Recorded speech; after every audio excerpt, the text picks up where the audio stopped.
I think you did it. Third star. I think you did it. I think I did it too. Yes. Oh, the white mushroom.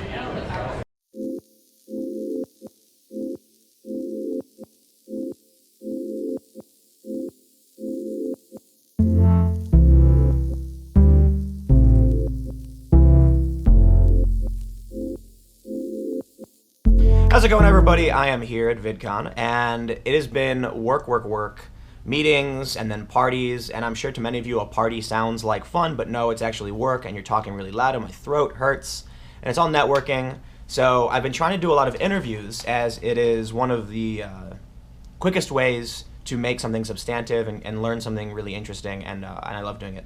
However, based on what we saw yesterday at Vidcon, I decided to do I want to address a concept and the obvious, I think most people know about it by now, incident that occurred with Sargon of Akkad. But first, let me show you this.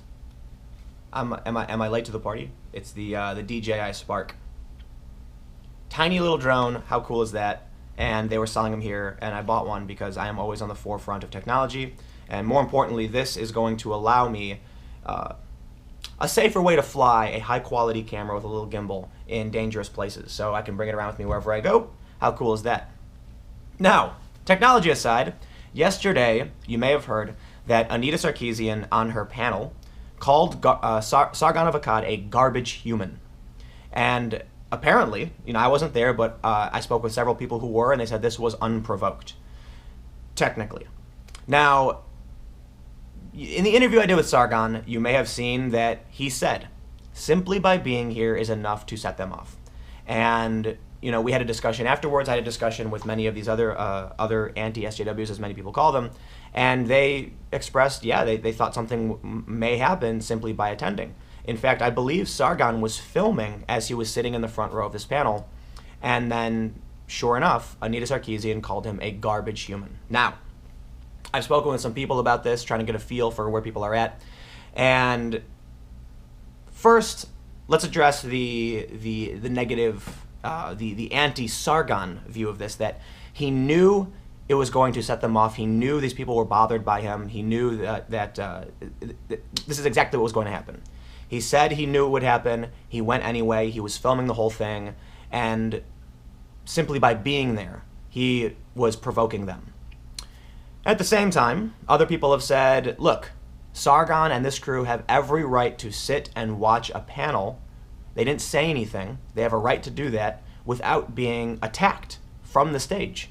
So the ironic conundrum, I suppose, is that this was an anti-harassment panel where you ended up with one of the speakers calling an audience member a garbage human, to which the audience applauds. That, personally, that bothers me, because that's harassment. I mean, you don't have to, you shouldn't attack someone in the audience at a big event, put them on the spot, put them on blast, because you have an online dispute at some point. The challenge arises in trying to solve these problems and mend this divide. And the only way we can do that is by actually meeting each other face to face and having real conversations. Now, some people are obviously going to say that that's just not going to happen, that Sargon and his crew, they knew what they were doing and that there wasn't going to be a conversation. But what else can you do? Sargon does have a right to be there, and if people are going to freak out and start calling people names simply for sitting there and listening to them speak, we're in serious trouble. So, not the most eventful incident, but interesting nonetheless, and I believe Sargon said he was going to have a video up on his channel. But there's a different issue that this relates to, and I was thinking about this the other day. I tweeted about it. It's not left versus right. It's authoritarian versus libertarian.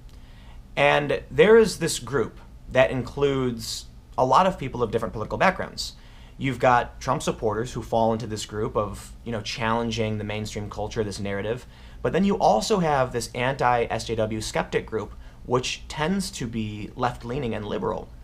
And I've thought about this for a long time, but it wasn't until I was sitting down with Sargon and Dave Rubin that I said, you know what, this is exactly what it is, because we all talked about it Sargon, Dave, and I are center-left libertarian. We're left-leaning. I shouldn't speak for Dave because he didn't specifically say that he was center-left libertarian, but Sargon did, and Sargon posted his political compass test. But Dave certainly says he's a liberal. And so I started thinking, what is it then that makes this, I don't know what you'd call it, but skeptic, rationalist, libertarian maybe. I was talking to people the other day, and I said, you know what I think it is that there's a few things. Authoritarians used to just tell you what to do. They would come out and say, do it or else. And I think many of these people that want power realize that by playing the victim, they can gain power. And this is why I'm not anti-SJW to an extent. Let me say this: Sargon defines a social justice warrior as somebody who is, a bully, shutting down free speech and things like that. And I just call that person an authoritarian. There are a lot of people fighting for social justice that are totally legitimate, and I respect their opinions, and they come from a perspective, and I understand why they do. Having been to St. Louis and learning about the racism, like seriously, I kid you not, just read about the history of St. Louis, and you'll be like, oh wow, that's really messed up. And so when I hear that people come from this city or cities like it, I'm like, I feel you. But there are a contingent of people that use social justice to gain power, to bully others, and this is bad. That's not to say there aren't extremists on all sides, there aren't bullies on all sides. Certainly there are. But for the sake of this conversation, I'm specifically addressing this one group of people.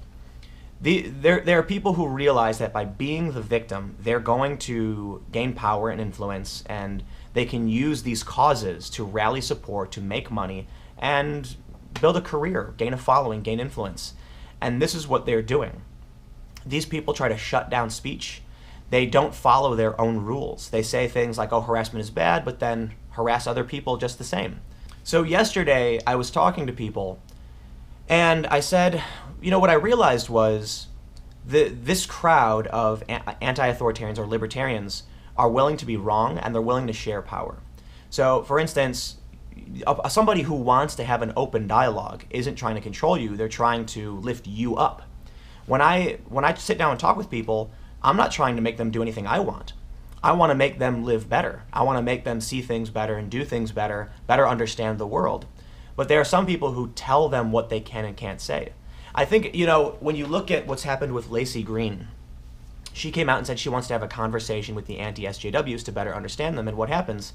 They attack her to no end. I mean, the New York Times wrote a story about her and Chris Ray Gun. Vox wrote a hit piece about Chris Ray Gun and their relationship. And then you get people constantly making videos telling them not to do it. You get other high-profile social justice warriors, as they call them. And I'm using that word in the sense of people who are trying to stifle free speech and shut people down, not social justice activists. They're telling Lacey not to do this and that she's, what she's doing is bad. They're publishing her private information. That is authoritarian behavior. When people show up to rallies with weapons, using force, that is authoritarian behavior. And these authoritarians have been using anti-authoritarian rhetoric and victimhood rhetoric to gain control. When I look at some of these websites for groups like Antifa, they specifically say they're about free speech and they oppose authoritarianism, yet what do? Well, many of these people in Berkeley we saw the picture of the guy burning the free speech sign. We saw signs that said hate speech is not free. And then you have people who show up to Berkeley with a bike lock, bashing people over the head. Other people are throwing explosives into the crowd. And one person in Berkeley was even stabbed in the chest. So let's talk about what authoritarian tactics are. Well, for one, you punish people with coercive, manipulative, or physical force. You use these tactics to get what you want. Libertarian tactics is about open discussion, sitting down and coming to a compromise to figure out what works. There's less authority to dictate what you can and can't do. Far left libertarian, like all the way, is anarchy. And that means, true anarchy means without authority. It's where people sit down and have like a council and try to work out their problems. Personally, I don't find that to be particularly effective, so I'm just kind of center-left libertarian. Authoritarian left is like Stalin, where they say, we want social programs and everything should be divided, and we're going to kill everyone who gets in our way. So when you see a group like Antifa, when you see a group like these particular social justice activists, They use coercive and physical force against those they disagree with to get what they want. And that is the authoritarian spectrum. When I look at this greater cultural civil war, on one side, you have people who say, let's talk about it. And that's libertarian. And on the other side, they say, punch a Nazi. By the way, they're all Nazis. And that's authoritarian. So I guess when people say, what side are you on, left or right?